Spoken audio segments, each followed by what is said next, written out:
समन बुद्धासारखं कोणतंच रत्न नाही. अनेक लोक म्हणतात की मुलगी झाली तर रत्न झाला, कोणी हिऱ्याला रत्न म्हणतात, कोणी माणिक मोत्याला रत्न म्हणतात, कोणी वेगवेगळ्या प्रकारच्या अशा 9 बाबीला रत्न संबोधतात. परंतु बौद्ध धर्मामध्ये पालीमध्ये म्हणलं रत्नं बुद्ध समान नक्की, बुद्धा समान जगात कोणतंच रत्न नाही, बुद्धासारखं कोणतंच रत्न नाही. या सत्य वचनाने सर्वांचं मंगल होईल. एकदा पुन्हा संतांनी म्हणलेलं आहे, काय म्हणलं, एक पुन्हा वचन घ्या, नमन करो अब बुद्ध को, बुद्ध करे कल्याण, बुद्ध सदा रक्षा करे, बुद्ध सदा रक्षा करे, बुद्ध बड़ा बलवान, बुद्ध बड़ा बलवान. बुद्धासारखा जगात कुणीच बलवान नाही.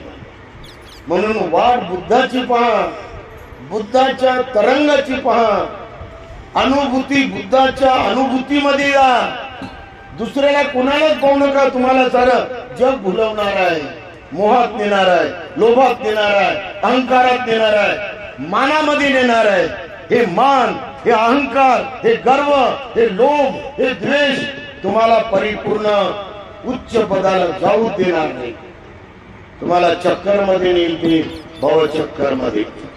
आणि भवचक्र तुम्हाला काटायचे तर खुशाल काटा तुम्ही, त्याबद्दल कोणी तुम्हाला रोखणार नाही. परंतु तुम्हाला जर बुद्धाला पाहायचं तर बुद्धाची अनुभूती घ्या. एका 2 व्यक्तीची श्रद्धा अशी बसली बुद्धावर. ज्याची श्रद्धा बसली तो बुद्धासाठी काही करू शकतो. तो बुद्धासाठी कोणत्याही प्रकारची पायपिटी करून 10 कोटी जमा करून आपल्या जीवनामध्ये फार लोकांना चांगली सोय करू शकतो. 2 जण 100 बैलजोड्या घेऊन बैलबंडीला झुंपून व्यापार करत करत ते उर्वेला वनात आले. उर्वेला वन कुठं आहे, हातवर करा सांगतो. शिबिर झालं, शिबिरार्थ सांगा. उर्वेला वन कुठं आहे, संयोजक उर्वेला वन कुठं आहे, शिबिराचे माता. मला काय नाही. उर्वेला वन हे निरंजना नदीपासून तर तिकडे फाल्गु नदीपर्यंत आणि इकडे बोधिवृक्षापर्यंत आणखी लांब सर्व जवळजवळ 50 एकरामध्ये उर्वेला वन आहे. 100 बैलबंड्या खचाखच भरून चालल्या. आणि त्या काळात अशी वार्ता होती, आख्यायिका, की आता बुद्ध येणार आहे.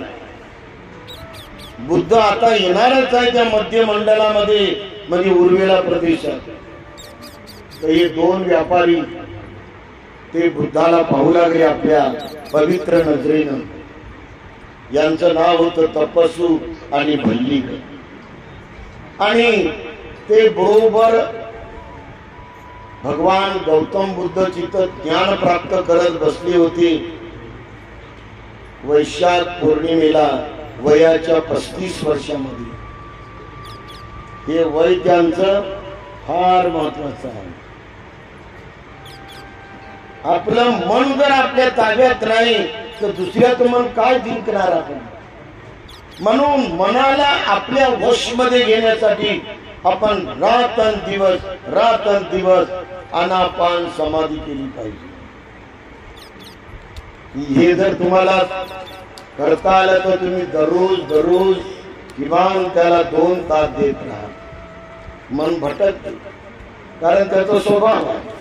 मन हिंडायला जाते, परंतु त्याला पुन्हा कॅच करायचं आपण आणि लांब श्वास घ्यायचा, लांब सोडायचा श्वास, आणि पुन्हा नैसर्गिक श्वासावर यायचं नेहमीसारख्या, आणि त्याच्यावर मनाला लावायचं.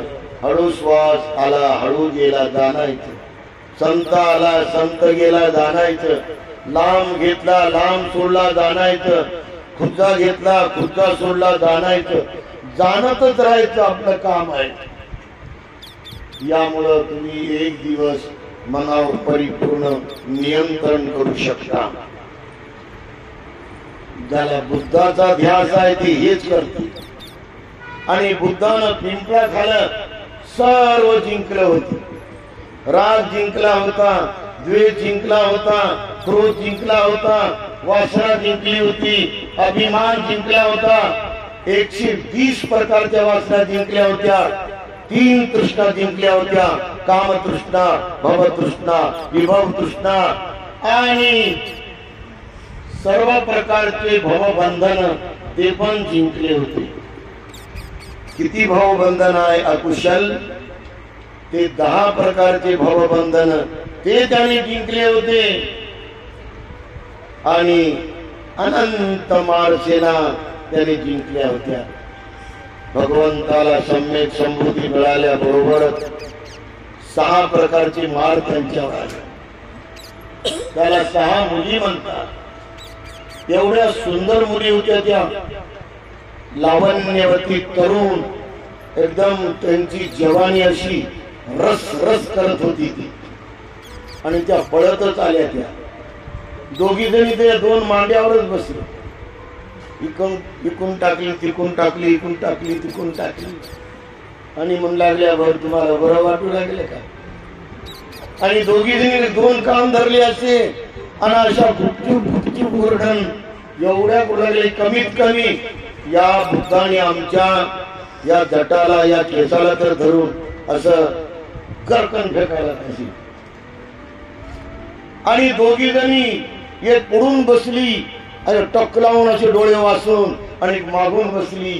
आणि ते काय म्हणायचे, आम्ही तयार आहोत, तुम्हाला जे करायचंय ते आम्ही रेडीच आहोत, फक्त तुम्ही सुरू करा. ती बुद्धांडी धमामध्ये इंग्लिश मध्ये वाचून पहा तुम्ही, काय भाषा बाबासाहेब वापरली.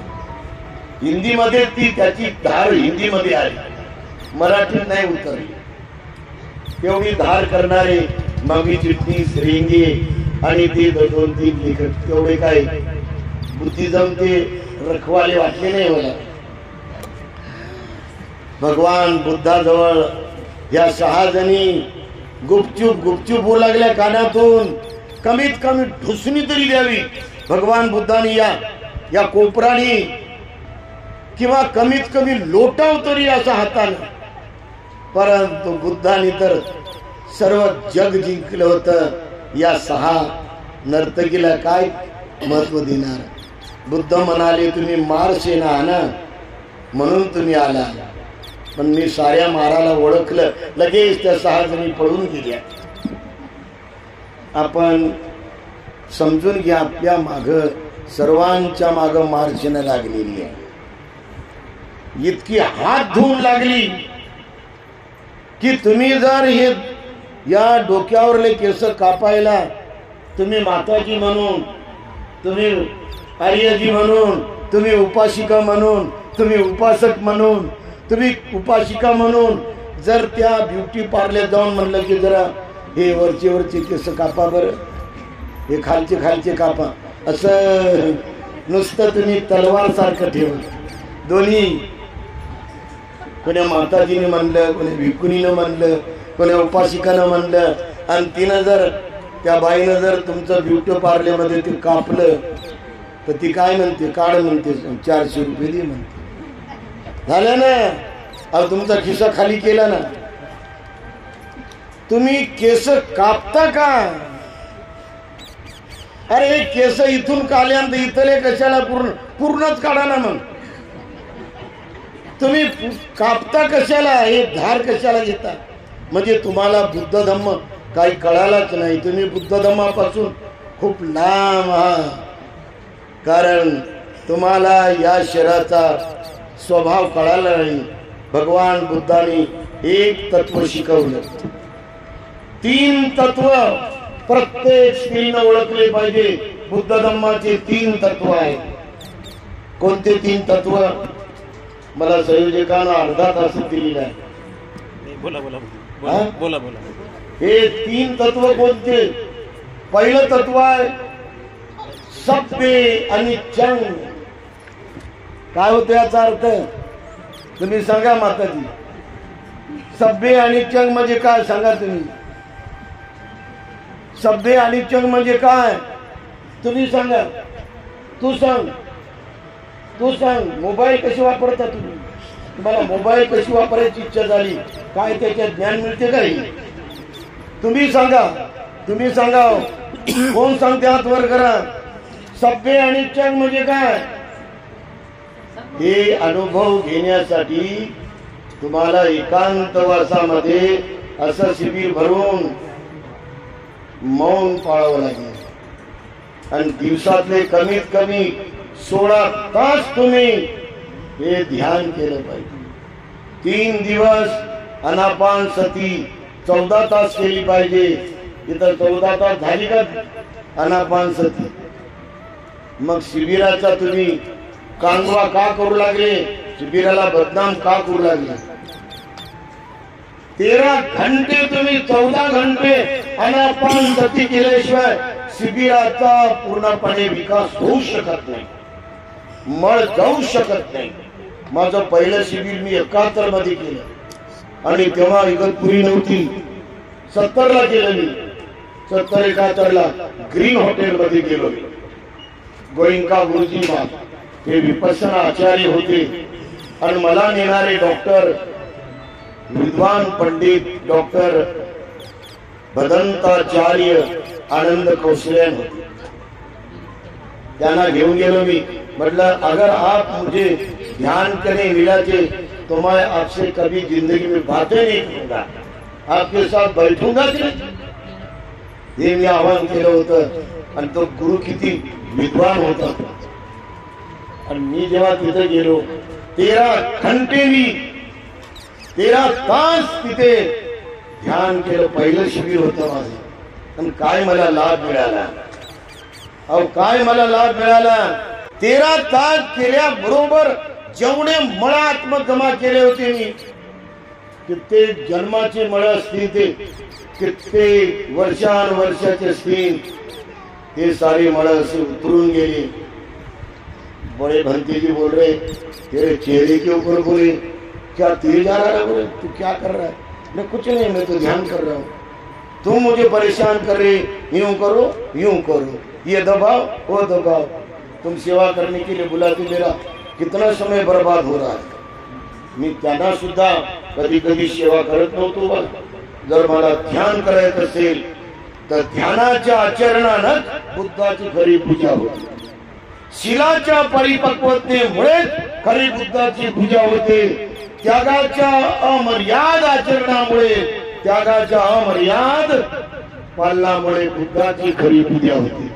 तुम्ही त्यागाच्या बळावर सारं सोडून दिलं पाहिजे, सारं सोडलं पाहिजे, साराच्या सारा स्वभाव सोडला पाहिजे. कोणताच गलत स्वभाव तुम्ही ठेवता कामा नये. कोणताही तुमचा स्वभाव दुसऱ्याला त्रास देणारा, दुसऱ्याला परेशान करणारा, दुसऱ्याला अशांती करणारा, दुसऱ्याला दुःखी करणारा स्वभाव तुम्ही ठेवताच कामा नये.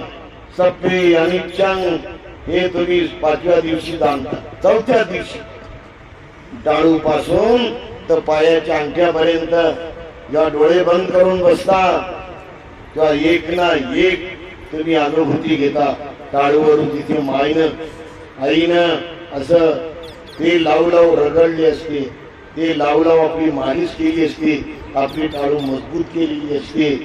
तिथून आपलं ध्यान सुरू होते.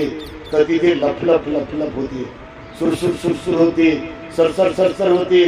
जसं एखाद्या ठिकाणी धबधब्यावर हे बुडबुडे बुडबुडे येतात, येतात जातात, येतात जातात. बुडबुडे उत्पन्न होतात, नाश पावतात, बुडबुडे उत्पन्न होतात, नाश पावतात. उदय व्यय, उदय व्यय, उत्पत्ती नाश, उत्पत्ती नाश. निर्माण होणं, नष्ट होणं, अरे जन्माला येणं आणि मृत्यू येणं, क्षण प्रतिक्षण या टाळूपासून तर पायाच्या अंगठ्यापर्यंत आपण या शरीराला पाहतो. प्रत्येक क्षणी जर हे शरीर आपलं जन्म घेऊन मृत्यू पावते, तर तुम्ही जन्मदिवस कुणाचा साजरा करता सांगा ना. जिथं प्रत्येक क्षणी तुमचं शरीर उत्पन्न होऊन जन्म घेऊन मृत्यू पावता, तर कुणाचा तुम्ही जन्मदिवस साजरा करता? कोण्या गुणाचा साजरा करून तुम्ही ती प्रेरणा देता? आणि म्हणून खरा साधक बुद्धाचा, खरा साधक श्रावक अनागारिका, खरी साधिका श्राविका उपासिका, खरा साधक श्रावक उपासक, खरी साधिका श्राविका कामेरी भिकुनी, हे जर पकली यामध्ये तर ती अनित्य, सारा अनित्य आहे, सर्व नश्वर आहे, सर्व भंगूर आहे. हे डोळे नश्वर आहे, हे पापणी नश्वर आहे, हे केस नश्वर आहे. याची या डोळ्यावर जर फोडा आले आणि त्याला तुम्ही असं दाबू लागले आणि त्याच्यातून पुरी निघू लागला, पू येऊ लागला, म्हणाल का वा काय सुगंधित आहे, काय खुशबू आहे, असं म्हणाल का तुम्ही?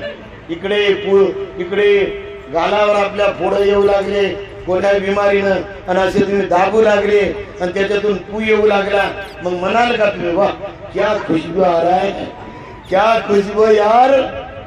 माझा दात दुखू लागला होता, मी अमरावतीला गेलो, म्हटलं डॉक्टर जरा बघा हो, ठणकू लागला.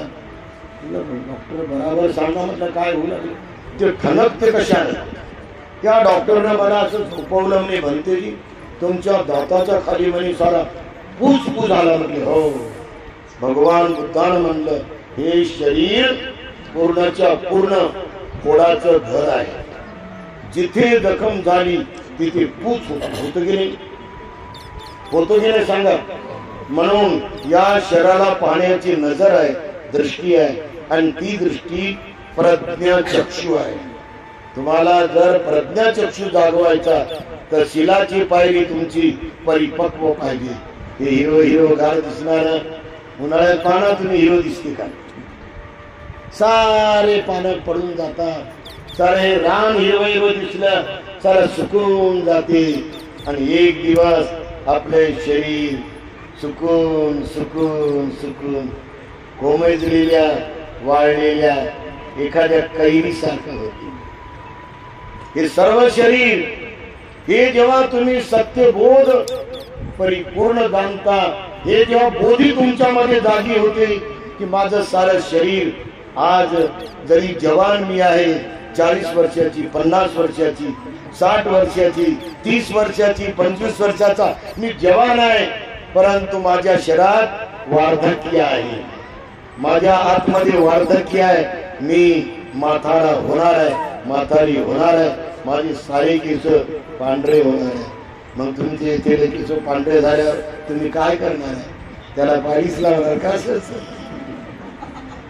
तुम्हाला काय म्हणती लोक? हे बुद्धाचे लोक आहेत, पालीस लावलं, इकडे पाली तिकडे पाली, म्हणजे तुम्हाला येडपट म्हणणार नाही, तुम्हाला मूर्ख म्हणणार नाही, तुम्हाला अप्रज्ञा म्हणणार नाही, अप्रज्ञान म्हणणार नाही का?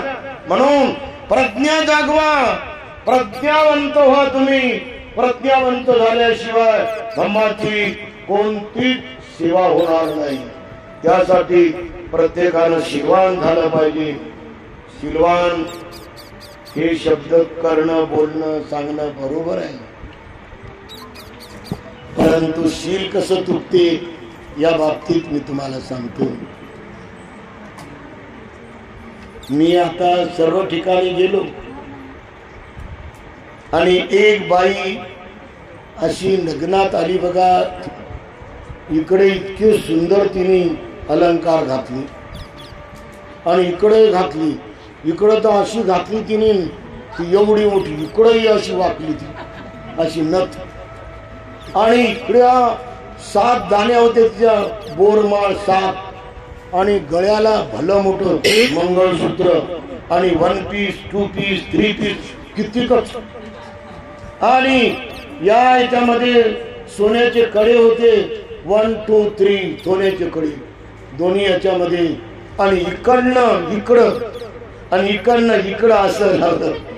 मी म्हटलं बाई जो डिझाईन का कमीत कमी 2.25 लाखाचा तिने माल लावला होता आणि अशी करू करू पाय करायची. म्हटलं हो बाई बसा ना तुम्ही. नाही माहिती अशी करायची, अशी पाहायची ती. म्हणजे लोकांना सर दिसलं पाहिजे आपलं अंग कधी लोकाला दाखवू नये. गोरा आहे, काळा आहे, पिवळा आहे, निळा आहे, एकदम झाकून ठेवलं पाहिजे. तर ही सोनं दाखवायची. आपल्या अंगाला पाहून जर दुसरा माणूस विचलित होत असेल, त्याची जर मनाची स्थिती पेटत असेल, ते जर कामुक भावना वाढत असेल, तर तो तुमच्या वागण्याचा दोष आहे, तो त्या माणसाचा दोष आहे. म्हणून स्त्रीला उपाशिकेला चांगलेला आहे. पाहना तुम्ही बर्माच्या महिला कशा वागतात. तरुण तुम्ही पाहना जाऊन थायलंडच्या महिला, इकडे सिलोनच्या महिला कशा वागतात पांढरे कपडे घालून. मी परवाला भीमनगरामध्ये होतो, कबीर महाविद्यालयाच्या बाजूला. तिथे आमच्याजवळ 45 महिला होत्या पांढरे कपडे घालून. पण कोणाचा ऊर दिसत नव्हता, कोणाच्या गळ्यामध्ये काहीच नव्हतं, कोणाच्या कानातही काही नव्हतं, कोणाच्या बोटामध्ये आणि हातामध्ये का. सर्व महिला पांढरे शुभ्र कपडे घालून, कोणताच अलंकार घालून आल्या नव्हत्या. किमान मंगळसूत्र सुद्धा त्यांनी घातलं नव्हतं. एवढ्या कट्टर महिला होत्या त्या अष्टशील पालन करणाऱ्या. कारण त्यांना माहित होते की अष्टशील हेच माझा अलंकार आहे, अष्टशील हेच माझं सौंदर्य आहे, अष्टशील हे माझं मंगळसूत्र आहे. त्यामुळं तिची नजर त्या बाईची कोणत्याही पुरुषावर गेली नाही. तर अशा प्रकारे त्या बाईनं आपला हा पूर्ण सजलेला आणि सजवलेला जो काही देह होता तो लोकाला दाखवला. अशी तरतर जायची तिथपर्यंत, पण पुन्हा अशी आहे. आणि मग लग्न झालं, मग ती बसली, तिने पर्समध्ये एक अलंकार असा टाकला. सर्व सोन्याची पूर्ण बांगड्या टाकल्या, गळ्यातलं, कानातलं, नाकातलं, इकडं साऱ्या साखळ्या टाकल्या. जिनी पाहिलं ती मागून येऊन बसली आणि तिने असा आपला पदर तिच्या पर्सवर असा टाकला असा. आणि हळूहळू सर्वच तिने सोनं काढून आपल्या इथल्या तिचं जे काय असेल पॉकेट त्याच्यात घातलं तिनं. आणि मग ते खोचून म्हणे असं मी जरा सू करून येते. म्हणजे 1 नंबरला चालले म्हणून गेली. घरी गेली ती आणि घरीच गेली ती, पुन्हा आली नाही. अशा प्रकारे आपण आपलं नुकसान करून घेतो. त्यामुळं आपल्या स्वतःची विटंबना करणं म्हणजे धर्माच्या विरुद्ध वागणं आहे. या शरीराला आपण यथाभूत ज्ञान दर्शन जसं आहे तसं जे आहे ते पाहिलं पाहिजे. बुद्धांनी सांगितलं या शरीरात 9 दार आहेत जे रात दिवस ओपन आहेत. कोणते दार? 2 दार आहेत, हे इकडनं आणि इकडं आहे की नाही ओपन. याच्यातून कितीही काढा तुम्ही, काय निघते? घाणमळ निघते आणि त्याचा वास किती उगीर येतो. पाहिला का तुम्ही? पाहून तर घ्या जरा, काढून घ्या आणि त्याचा वास बघून घ्या. अनुभूती घेतल्याशिवाय माणसाला ज्ञान होत नाही, अनुभूतीनं ज्ञान होते. आमचे मोठे भंते म्हणायचे, मला असं वाटलं की बाबा नरकाचा वास, गुवाचा वास कसा येते, तर त्याची चव कशी येतं. भंतेजींनी चवही पाहिली ती, मोठ्या भंतेजींनी आमच्या. आणि मग पूर्ण अनुभूती घेतल्याशिवाय ज्ञान होत नाही. हे दोन दार आणि दुसरे 2 दार. बघा दिवसभर आपण असं पदर काढतो, नाही तर एखादं टोक काढतो ना असं काढत राहतो. काढतो की नाही आपण? काढतच राहतो घुम. आणि जर घुम राहू दिला, सकाळी उठल्या बरोबरच आपण असे चिपडे काढतो की नाही? काढतच राहतो आपण. इथलंही काढतो, सर्वीकडलंच काढतो आपण. आणि जर डोळे आले तर किती घुमच्या पेंड आहे ना. आणि हे 2 दार किती बाहेर फेकतच राहते घाण. झाले 4 दार. आणि हे 2 दार इकून जर दाबलं जोरदार आणि जर आपण नाक शिकरलं एवढा मोठा पेंड हिरवा पचक शेंबडाचा रक्कन पडते. आणि म्हणतो का आपण मीच आहे असं म्हणतो का. आणि इकून जर दाबलं आपण असं आणि सरकन शिकलो तर इकून हिरवा पांढरा रक्कन पडते पण शेंबडाचा. असे दार किती घाण आहे. हे शरीर किती घाण आहे. खरं आहे की नाही. आपण टिंगल करू लागलो का. बरोबर आहे की नाही. जसं आहे तसं जे आहे ते याला पहा म्हणतात बुद्ध. बराबर वस्तुनिष्ठ पहा, वास्तवतेचं पहा कर्म. आणि अशा प्रकारे या शरीराला बुद्ध म्हणतात हे 6 दार आहेत आणि हे 7वं दार आहे. पाहिलं ना. इकून जर झोपलो आपण असं उजव्या कुशीवर तर इकून अशी लाळ निघती एकदम रेल्वे मार्ग हे इथपर्यंत जाते अशी. आणि त्याचा वास किती गदळ येतो आहे ना. येतो की नाही. आणि इकून जर झोपलो आपण डावीकडून इकून अशी लाळ निघते अशी रेल्वे लाईन तर इकडं आतमध्ये खाली जाते इकडे पाठीवर. आणि खोकरता खाकरता बेडकेच्या बेडके फटाफट फेकतो आपण माणूस. एक बेडका फेकला तर म्हणतो का हे मीच आहो असं म्हणतो का आपण. अरे कशाला म्हणणार तुम्ही मी. मग जर माझा मी जन्मदिवस साजरा करू लागलो असं म्हणलं तर लोक काय म्हणतील आपल्याला. या शहरात माझा जन्मदिवस साजरा करण्यासारखं काय आहे.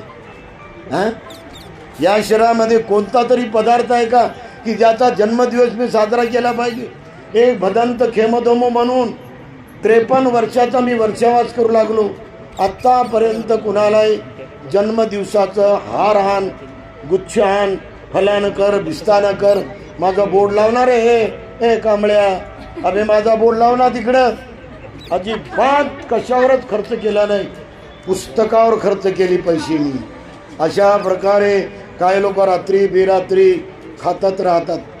खाऊन खाऊन पितही राहतात आणि खाऊन खाऊन पिऊन रात्री 12ला 1ला घरी येतात. असे वाघासारखी डुलतच येतात. मी BEd करत होतो अंबाजोगाईला. मला दुपारचा वेळ मिळायला तिथं वानखडीचं घर होतं. चला म्हटलं बा एक ग्लास पाणी पिऊन येऊ नंतर पुन्हा आपलं BEd सुरू होणार आहे. तर आम्हाला थोडीशी अर्धा तास सुट्टी होती इंटरवल. तर गेलो तर तिकडून वानखडे यायचा आणि आमच्या अगोदर पोहोचायचं 5 मिनिट भड भड वाहन करायचं रस्त्यातच. बायको म्हणायची तिकडं जाऊन मरा ना. ते भंते येऊन आपल्याकडे घरी आणि समोरच वकायचा तो. म्हणून बंधू भगिनीनो हे शरीर फार गदळ आहे. त्याला पाहणं शिका. त्याला वस्तुनिष्ठ पाहणं शिका असं बुद्ध म्हणतात. त्याला वास्तवतेचं पाहणं शिका असं भगवान म्हणतात. त्याला यथाभूत ज्ञान दर्शन याच्यामध्ये पाहणं शिका. यासाठी सिरियसली गंभीरपूर्वक आपण 10-10 दिवसाचे अनेक शिबिर करा. मी 36 शिबिर केलेली आहेत.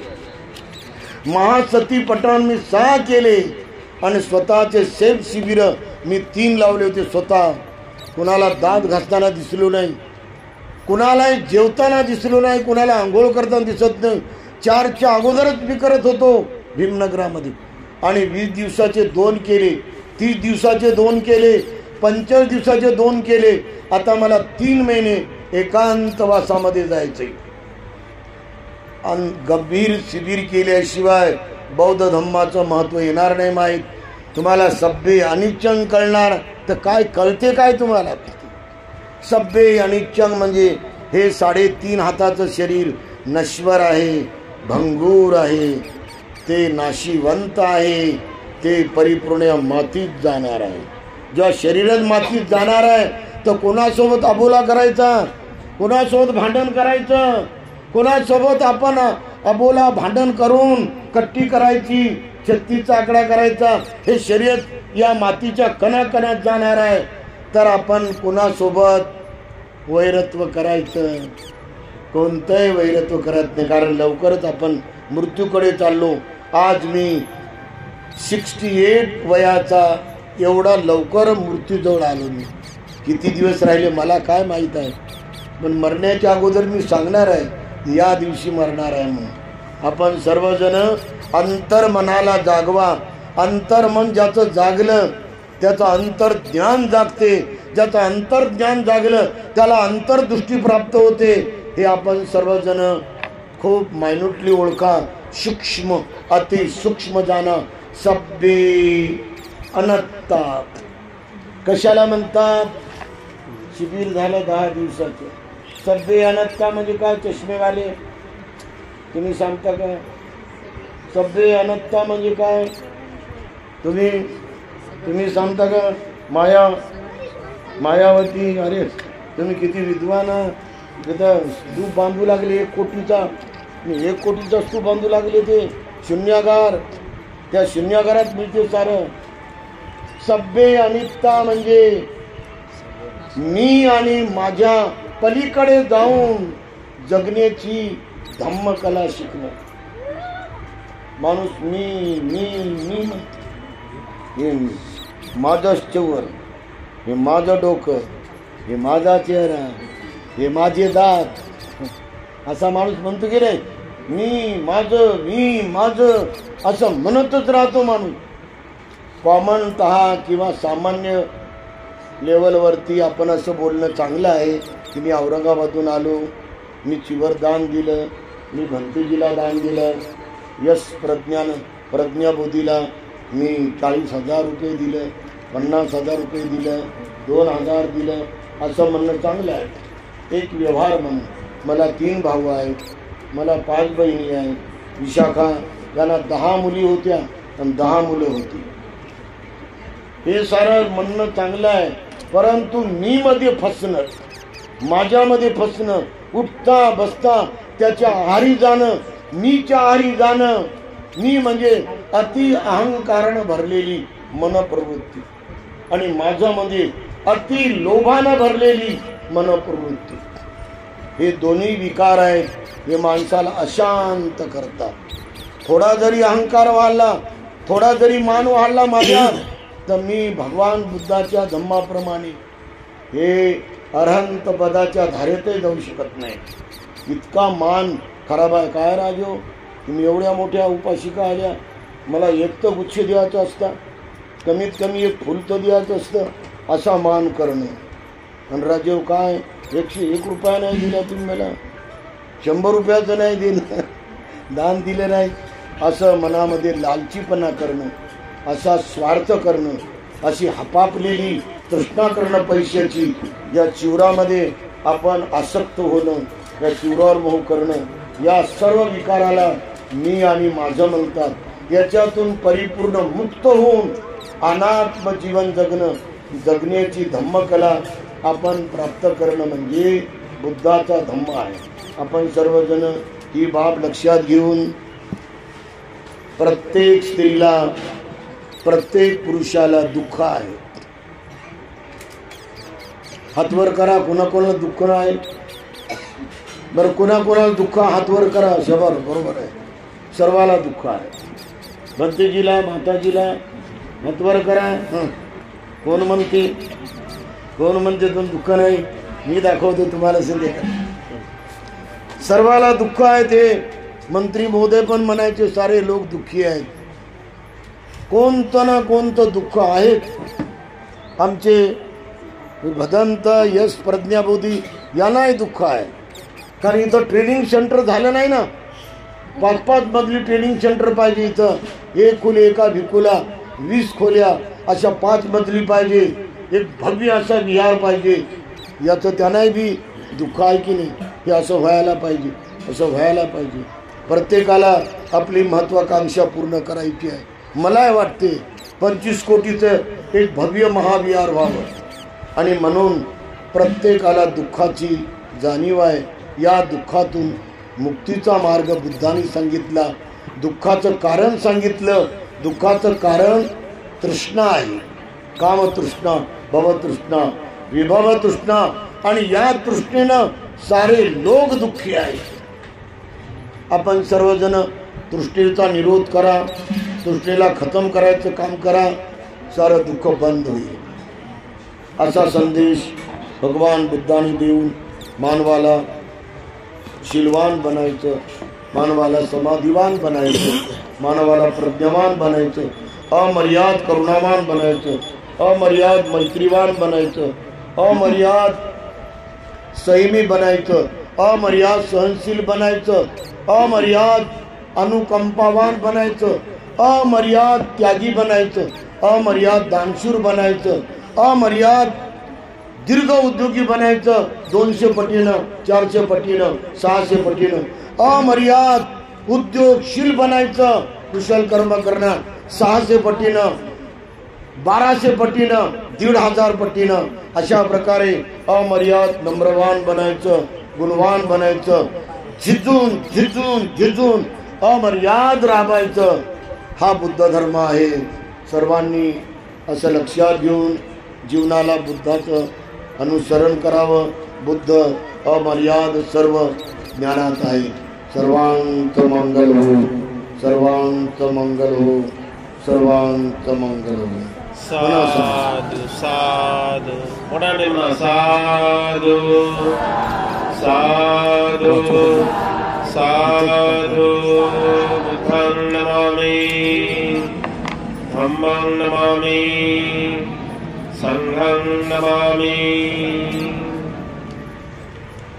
या ठिकाणी तुझे भदंत डॉक्टर प्राचार्य खिंडमोजी महासेवी यांनी आपल्याला या ठिकाणी खूप छान, खूप सविस्तर जीवन काय आहे, अनित्य काय आहे, हे छान सर्व आपलं मार्गदर्शन केलं.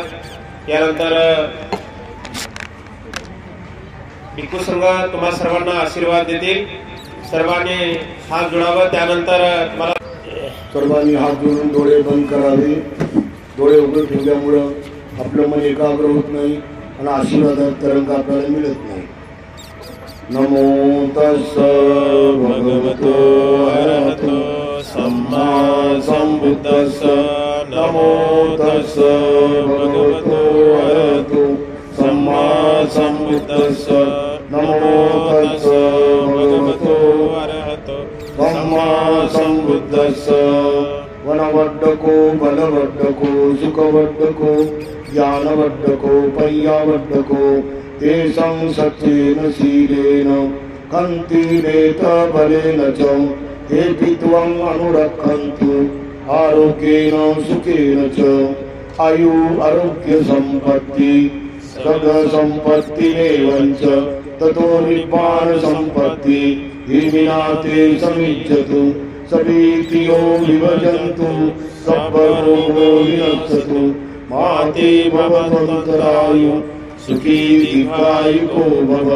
अभिवादन शिरसा नित्यं वड्डापचायिनो चतारो धम्मा वड्डन्ति आयुवन्नो सुखं बल. मनसा साधु साधु साधु. गुडघ्यावर होऊन 3 वेळ प्रणाम, 95 प्रणाम. बुद्धं नमामि, धम्मं नमामि, संघं नमामि. अहं वन्दामि सर्वदा